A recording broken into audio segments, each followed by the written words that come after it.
So I'm presenting objective 11.2. So we're first going to be talking about the distal ulna and the radius.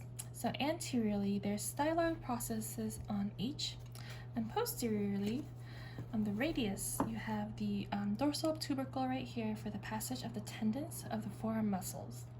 And then on the hand, you have the carpals. You have the proximal row and the distal row.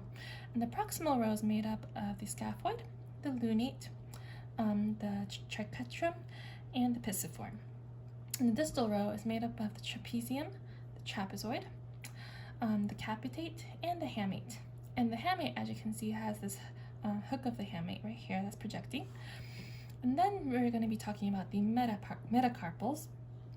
So you all have 5 for each finger, and we also have the phalanges right here. So the metacarpals, they all have a base, a shaft, and a head.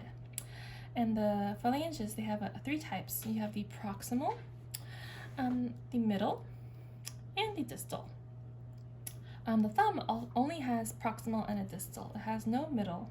And each phalanx has a base, a shaft, and a head as well.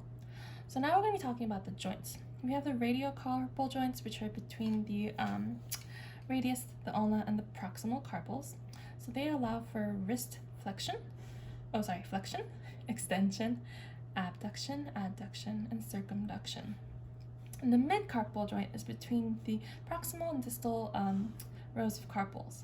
So they allow the carpals to glide against each other and also aid in flexion and abduction of the hand. And the carpal metacarpal joints are between the carpals and the metacarpal bones.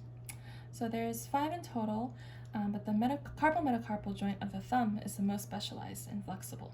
So for the thumb, it allows for extension, abduction, and adduction.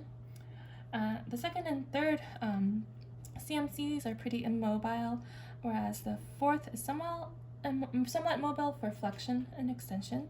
And the fifth one allows for flexion, extension, and internal-external rotation.